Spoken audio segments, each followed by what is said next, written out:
Hello बच्चों, good morning. कैसे हैं आप लोग? आई होप बहुत अच्छे होंगे। आज हम लोग इकोनॉमी का लास्ट चैप्टर पढ़ रहे हैं, यानी कि लास्ट क्लास है आज आपका इकोनॉमी का। इसके बाद आपका इकोनॉमी समाप्त हो जाएगा।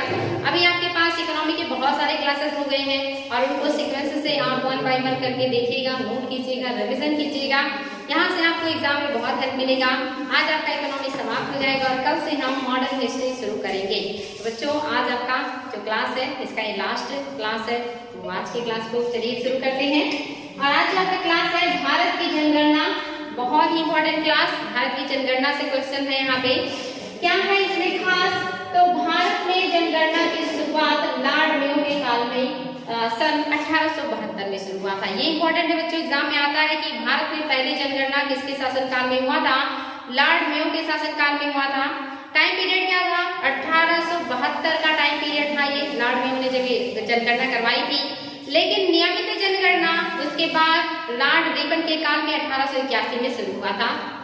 तो ये इंपॉर्टेंट है कि शुरू किसने किया है? लॉर्ड मेयो ने 1872 में। लेकिन नियमित जो आधिकारिक जनगणना होती है, जो बेहतरीन, यानी कि वहां से हमेशा जनगणना शुरू हो गया, हर 10 वर्ष पर जनगणना होने लगा था। तो ये जो शुरू किया है लॉर्ड रिपन ने शुरू किया है और 1881 में नियमित जनगणना शुरू हो गई थी। तो इंपॉर्टेंट है बच्चों, ध्यान देंगे सारे तथ्य को, एग्जाम में आते भी हैं। स्वतंत्र भारत की प्रथम जनगणना 1951 में संपन्न हुई थी। अगर स्वतंत्र भारत का पूछे तो 1951 में संपन्न हुआ था। ये भी इंपॉर्टेंट तथ्य है। आगे क्या है कि जिस जो है 1951 में संपन्न हुई, जिसमें नाम, जन्म स्थान, लिंग, आयु आदि से संबंधित 14 प्रश्न पूछे गए। यानी कि अगर आए कि पहली जनगणना जो स्वतंत्रता के बाद हुई, उसमें कितने प्रश्न पूछे गए? तो 14 प्रश्न पूछे गए। यानी कि एक व्यक्ति के बारे में डिटेल जानकारी के लिए 14 प्रश्न पूछे गए थे, जो जनगणना हुई आजादी के बाद पहली बार।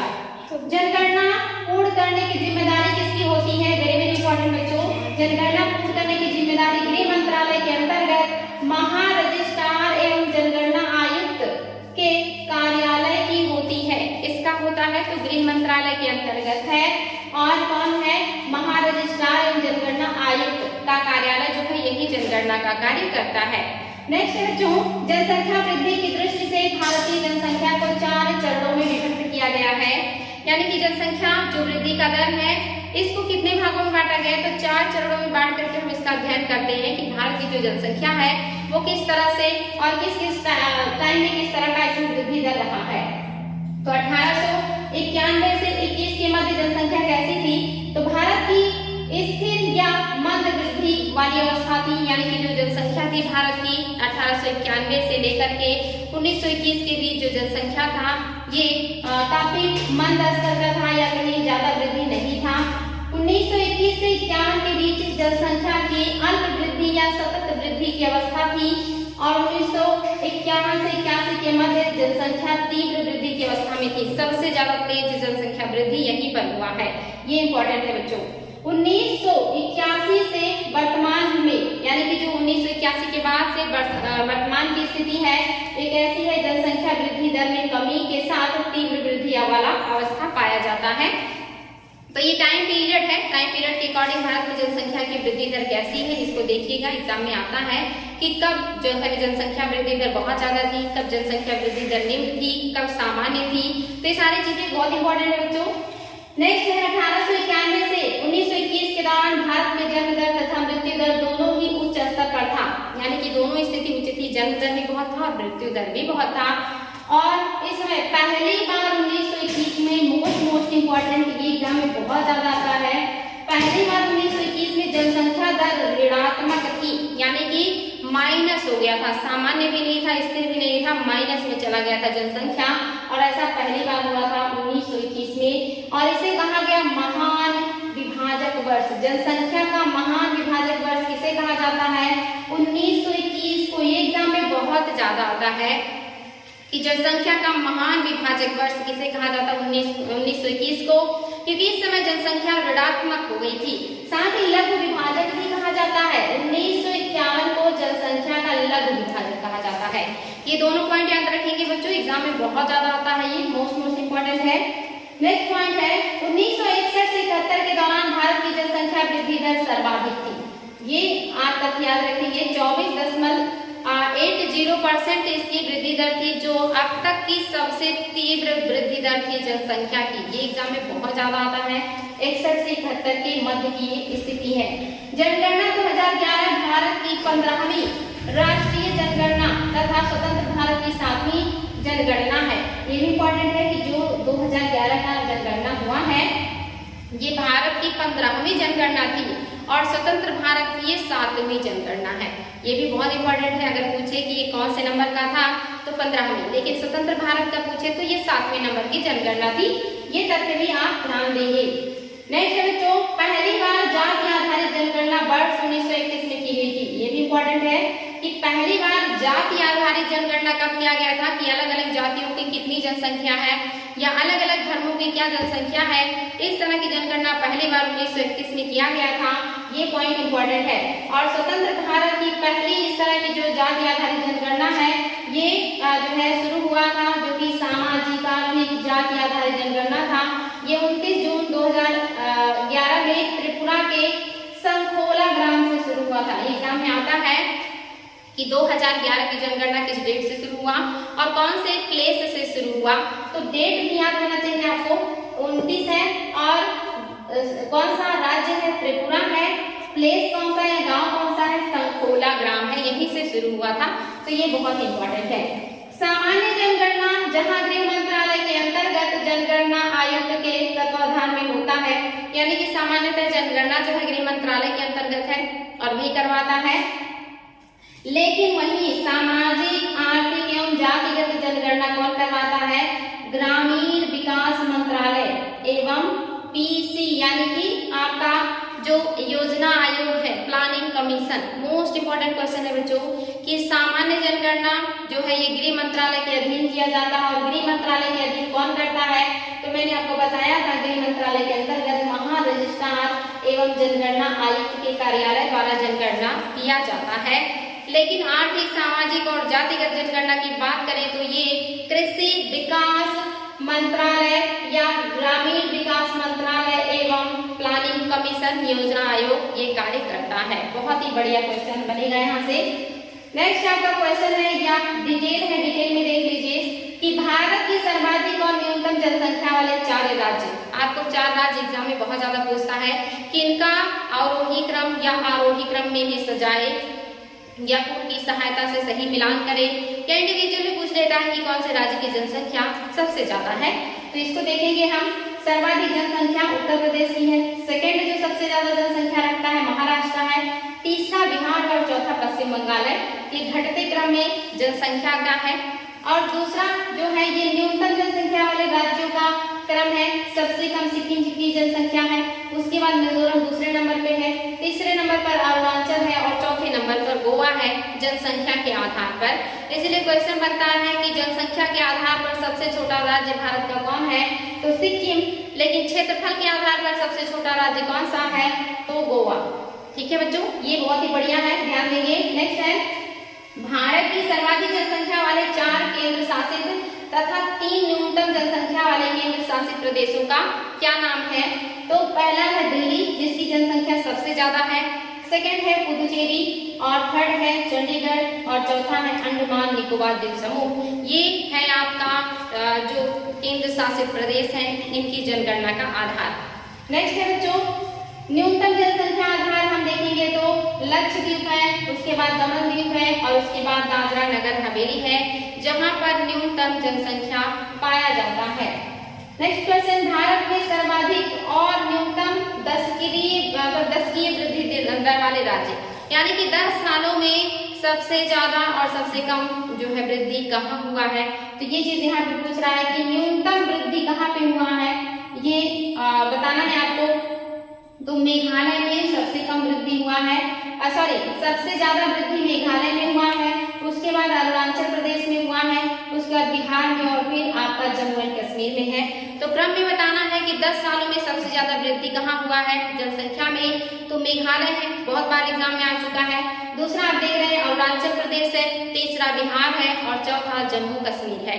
और न्यूनतम जनसंख्या वृद्धि करने वाले कौन से राज्य हैं, तो नागालैंड मोस्ट इंपॉर्टेंट, ये भी बहुत ज्यादा एग्जाम में आता है।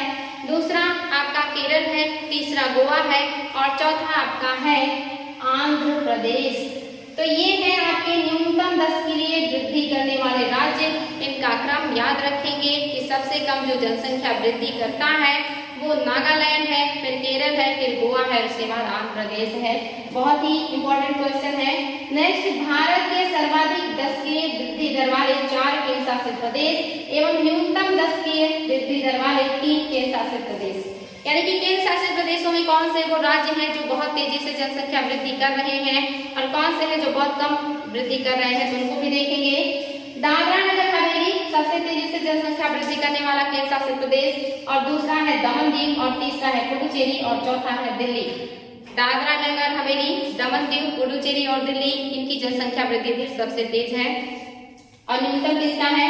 लक्षद्वीप का है, अंडमान निकोबार द्वीप का है और फिर चंडीगढ़ का है। तो ये 2 द्वीपीय जो है प्रदेश हैं जिनकी जनसंख्या दर बहुत निम्न है, जिसमें पहला है लक्षद्वीप और दूसरा है अंडमान निकोबार और तीसरा जो आपका है ये है चंडीगढ़। बहुत इंपॉर्टेंट है, जो इसको बार बार रिवीजन कीजिएगा। नेक्स्ट है जनसंख्या घनत्व। भारत में सर्वाधिक एवं न्यूनतम जनसंख्या घनत्व वाले 4 राज्यों का नाम बताना है। तो सर्वाधिक जनसंख्या घनत्व किसका है? बिहार का है सर्वाधिक, मोस्ट इंपॉर्टेंट।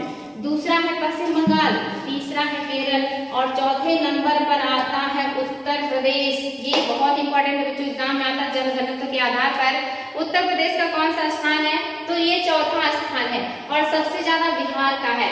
पहले आप देखेंगे कुछ वर्षों पहले पश्चिम बंगाल पहले स्थान पे था, लेकिन अभी बिहार फिर से हो गया है। तो ध्यान देंगे, बिहार, पश्चिम बंगाल, केरल और फिर यूपी। नेक्स्ट जो है आपका न्यूनतम कहाँ है, तो अरुणाचल प्रदेश में है और इसके बाद आपका है मिजोरम, फिर है सिक्किम और फिर है नागालैंड। यानी कि अरुणाचल प्रदेश, मिजोरम, सिक्किम और नागालैंड, इनकी जो जनसंख्या घनत्व है सबसे कम है। अरुणाचल, मिजोरम, सिक्किम और नागालैंड इंपॉर्टेंट है बच्चों। नेक्स्ट है भारत में सर्वाधिक जनसंख्या घनत्व वाले 4 केंद्र शासित प्रदेश एवं न्यूनतम जनसंख्या घनत्व वाले 3 केंद्र शासित प्रदेशों के नाम बताने हैं। तो सर्वाधिक कौन सा है? दिल्ली है, उसके बाद चंडीगढ़ है, पुडुचेरी है और दमन दीव है। यानी कि सबसे ज्यादा घनत्व किसका है जनसंख्या में, तो दिल्ली का है। दिल्ली महानगर है तो जनसंख्या घनत्व तो होगा ही। तो दिल्ली है, सेकंड चंडीगढ़ है, फिर पुडुचेरी और फिर दमन दीव है। न्यूनतम जनसंख्या घनत्व अंडमान निकोबार द्वीप समूह का है, ये भी याद रखिएगा बच्चों। जो है द्वीपीय राज्यों में अंडमान निकोबार है, दादरा नगर हवेली है और फिर आपका लक्षद्वीप है। वेरी इंपॉर्टेंट जो है क्वेश्चन।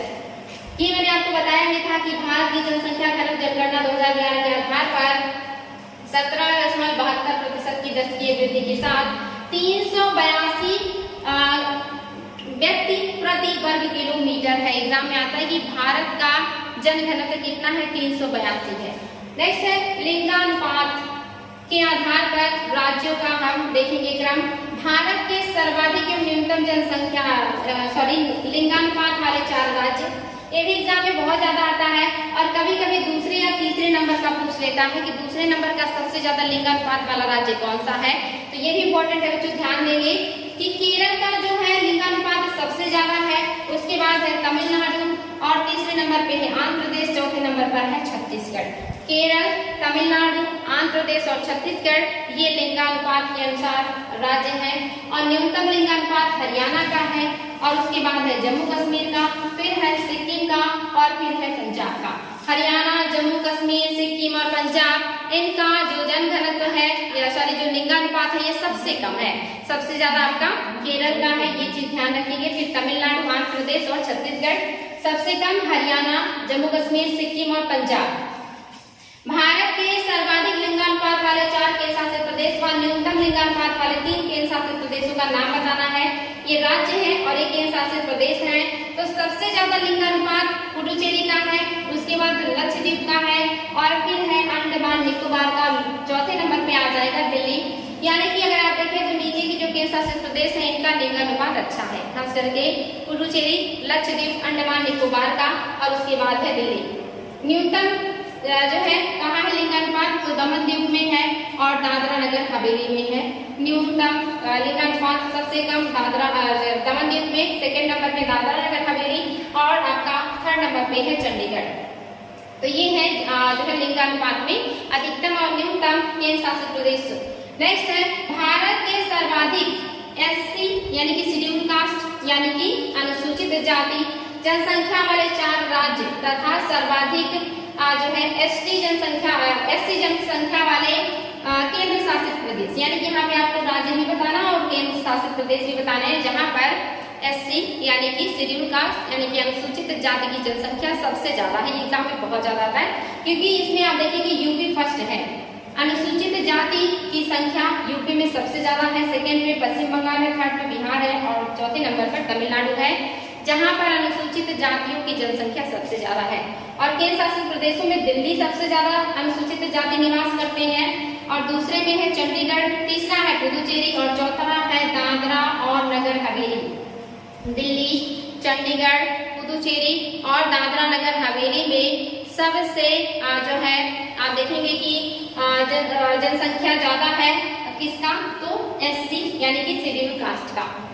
और भारत में सर्वाधिक एसटी यानी कि जनजातियों की जनसंख्या किस राज्य में है, 4 राज्य और 4 केंद्र शासित प्रदेशों का नाम बताना है। तो राज्य में एमपी का नाम हमेशा याद रखेंगे, दूसरा है महाराष्ट्र, तीसरा है उड़ीसा और चौथा है राजस्थान। ये क्रम याद रखेंगे, मध्य प्रदेश, इसके बाद महाराष्ट्र, इसके बाद आपका उड़ीसा और चौथा है राजस्थान। और केंद्र शासित प्रदेश जहाँ पे एसटी की जनसंख्या सबसे ज्यादा है तो दादरा नगर हवेली है, लक्षद्वीप है, अंडमान निकोबार द्वीप समूह है और दमन द्वीप है।